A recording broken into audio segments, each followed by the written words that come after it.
Whether it was to get a photo in front of Hot Men's Box or film the countdown to the most insane New Year's party I've ever been to, it was a tool to accentuate the moment I was already fully in.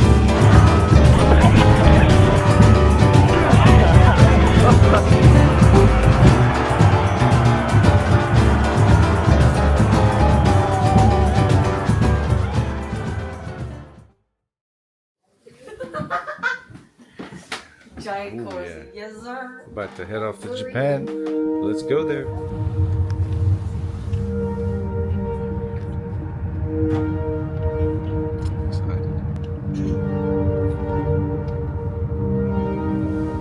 It's been over 6 years since my last trip to Japan, and I gotta be honest, I was a bit nervous. Not because I haven't been there before. On the contrary, it's the place I've been to the most. I've traveled there like about 12, at least 12 times, a dozen times in like the last 20 years. But this was the longest time that I'd spent away from the country since 2004. So since my first visit there. Add to that, I'm gonna go to my favorite place, which is Tokyo. The place that is the perfect representation of the juxtaposed nature of the world. It's as ugly as it is beautiful, as old as it is new, as static as it is dynamic. And I know that I'm really not going to have a hard time being there because I'm so familiar with it. But I also know there's going to be so much new stuff to do, to see, and to eat.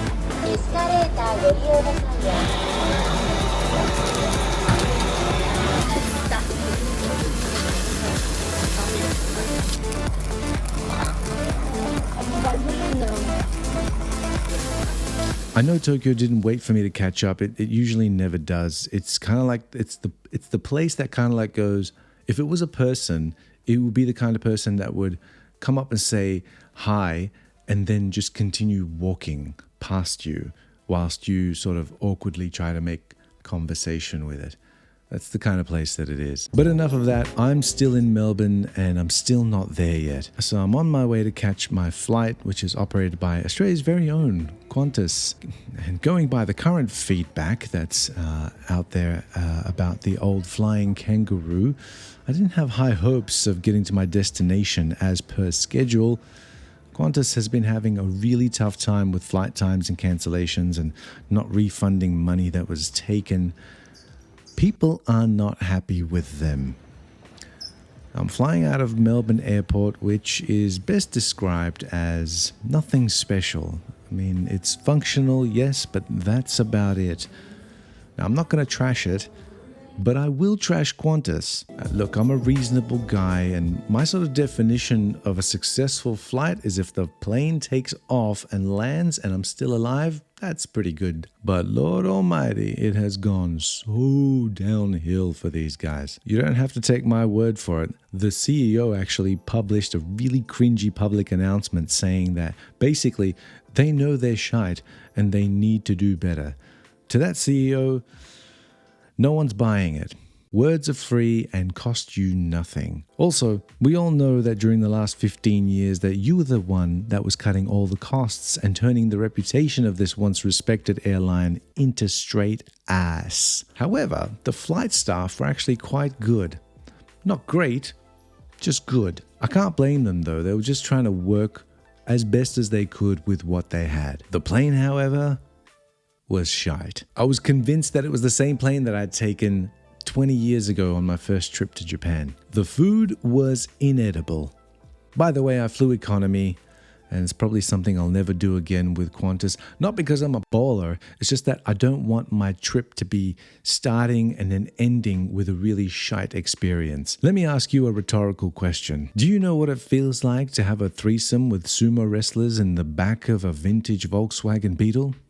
Of course you do. But to the few of you who don't, it's extremely uncomfortable. Such is the economy seat on this plane, of which there were many, and all of them were full. The plane was absolutely jam-packed. It's not surprising given every conversation that I've been hearing over the past year since the borders had reopened it went something like this.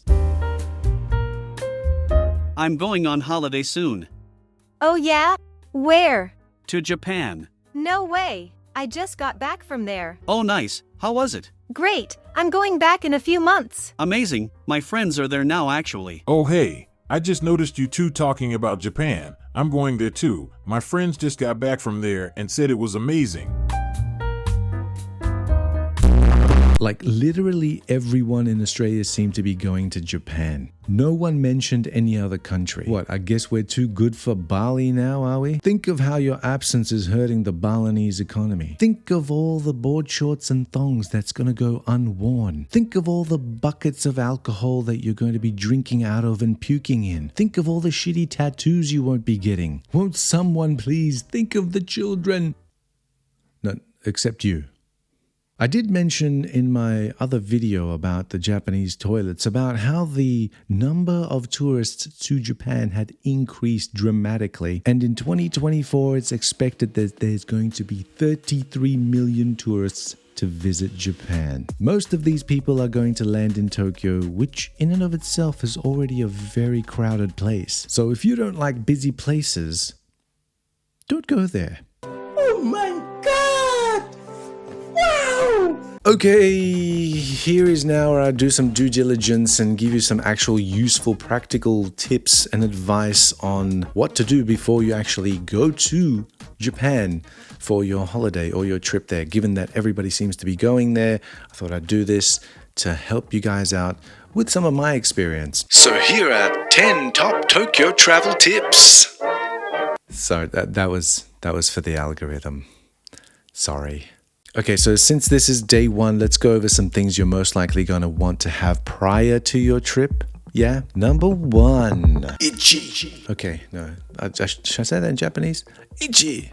No, I'll just do number one. Number one, the JR train pass. Yes, I'm not going to go into too much detail about the JR train pass because this is really well known and sort of it's been covered extensively by people who know how to cover these things way better than I do anyway. But if you're planning on going from one city to another, then it's a definite must. Hell, I mean, even if you're going from like Tokyo to Osaka and back, just that trip alone will pretty much cover the cost of your JR pass. So it's well worth it. However, there is one thing that a lot of tourists don't know is that you need to book your seats. That's right. There are booked sections and non-booked sections, so reserved and non-reserved. So you need to reserve your seats on the Shinkansen. I recommend you reserve your seats on the Shinkansen because it can get very, very crowded. You do not want to be without the comfort of getting a seat. So I recommend that you reserve your seat, especially on the busy routes, like especially the Tokyo to Osaka route. That's a very popular route, especially if you're going in the busy departure times as well. Definitely recommend it. I mean, I guess it's okay if you're traveling solo and you don't mind taking your chances and sitting anywhere or next to anybody. But if you're traveling with other people who you actually want to sit next to, then definitely recommend that you reserve your seats in advance. Part two of this is that if you are booking your seats in advance and you actually have large luggage and you want to put them behind you, you need to book the last seats in the Shinkansen carriage. So the last seats in the carriage have a space behind them that is large enough to put large pieces of luggage in, and they are solely exclusively for the people that have booked the seats, those last seats in the carriage. So yeah, definitely recommend you do that if you have large pieces of luggage that you don't want to store above your head, just in case they fall off. Now, the other thing that a lot of people don't do with their JR pass is that they don't use them on short trips. You know, you use them when you're going from city to city. I understand that. But for example, if you want to go from like Tokyo to Yokohama, on the local trains, it might actually take you about an hour to get there. But if you use your JR pass, you can actually jump on the Shinkansen and you'll be there in around 10 minutes.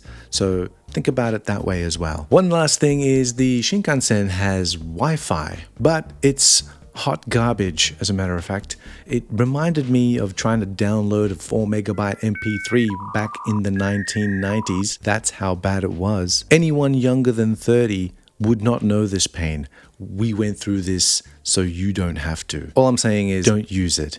don't use the Shinkansen Wi-Fi. Don't rely on it anyway. Now this is a nice segue to the next thing, which is internet.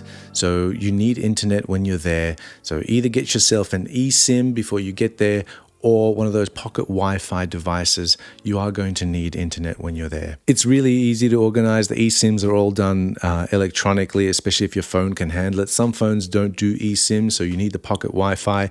Very convenient. You can pick them up at the airport when you get to Tokyo or any other major city, and you can also drop them off there when you're leaving. Oh, and that was number two. Now it's a number three. No, I shouldn't say that. Number three is, yes, you will need internet, mainly for Google Translate. That's what I found. And also getting the train schedules and things like that. But Google Translate, that has come so far in such a short period of time. It's actually quite good. I used it a lot and it translated a whole bunch of stuff for me, especially in places where there were no English translations, especially if you're going to like smaller towns and smaller cities and things like that. It's very handy to have. And I, for one, am very thankful for that, because I had to do some absolute dumb shittery 20 years ago when I first arrived, and went through some very awkward learning experiences, which I'll probably leave for no videos ever in the future.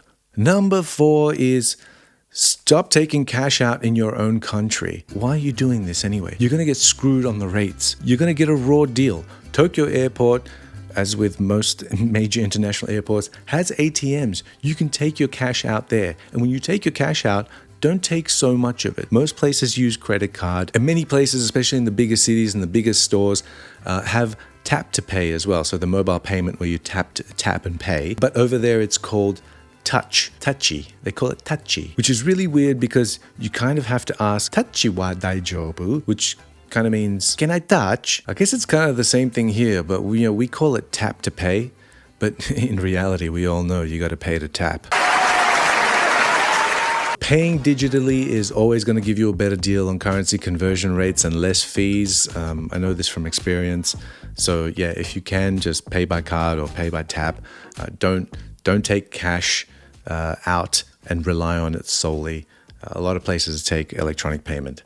Unless you don't want things like hentai magazines are us or Japanese used underpants of schoolgirls showing up as transaction items on your credit card statement, then you can pay by cash. You should carry some more cash if you're that kind of person. You sick bastard. Number 5. Okay, so this next one is for my people. And my people are basically anyone who, if they sleep incorrectly, will be disabled for like a week. So basically anyone over 40. That's my people. Now, I've got 3 words that are going to save your life.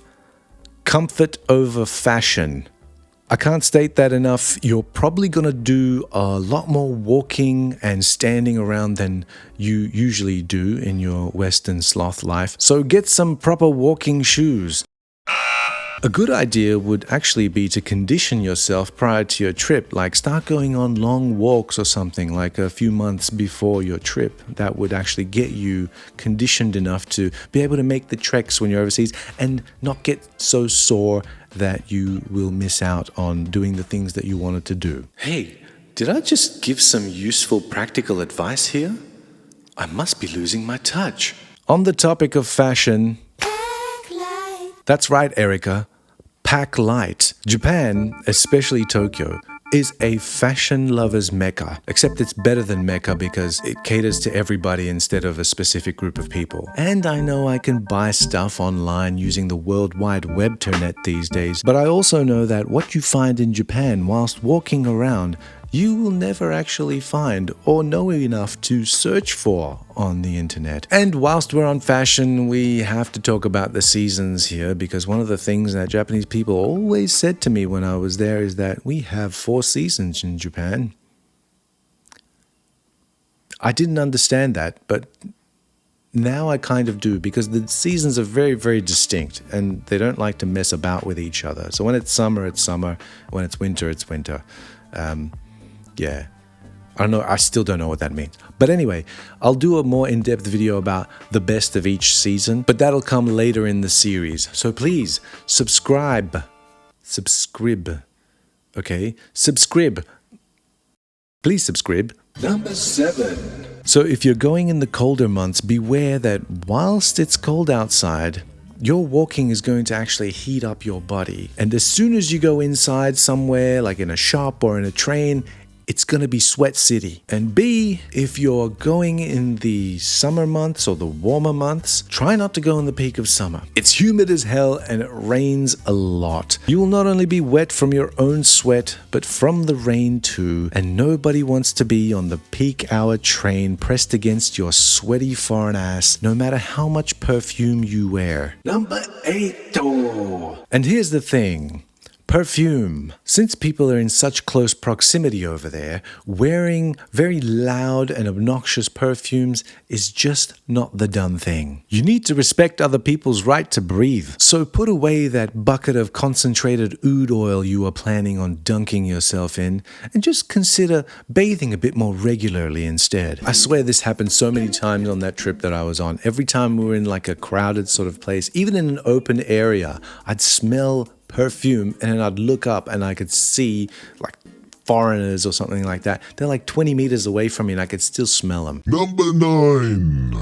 Put your phone on silent mode and do not ever take it off. First of all, no one wants to hear your shitty ringtone. Ding ding ding ding ding ding ding. And second of all, don't take voice calls on the train. Maybe it's okay where you come from, but it's just not a commonly done thing in Japan. So unless you're on the board for the UN Security Council and you really need to take an emergency phone call because Putin ran out of bears to wrestle and so he's bored and wants to start shit, then shh. Number 10. Okay, and this is the last one. And I've been guilty of this as well. Hell, I've been guilty of most of these actually. But this last one I think is really important. Unless you're a pro photographer or a videographer building their portfolio, don't take any special camera equipment. Your gimbals, your DSLRs, your drones, your microphones, your filters, your lights, your rig, your dolly, just leave that shit at home. Truth is, if you have a mobile phone that came out anytime in the last 5 years, you're good. Studies have shown that taking pictures and videos of events instead of fully concentrating on what's in front of us prevents memories from taking hold.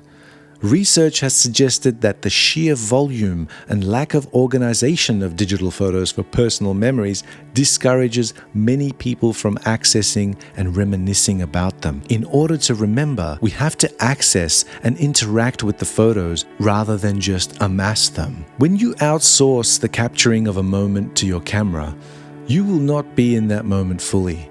You'll be there by proxy. And if that's what you want, then save your money, stay at home, and just watch YouTube. There's plenty of people who have documented Japan with way better camera ability than you.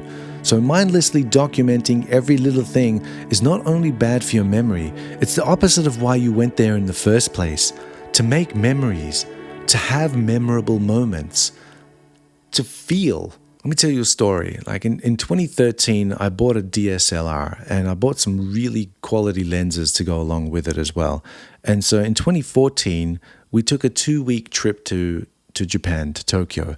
And I took over 8,000 photos on my DSLR, and I would have probably taken another 2,000 photos on my mobile as well. And what did I do with them? Nothing. They're on a hard disk somewhere, but I can barely remember that trip without referring to the photos.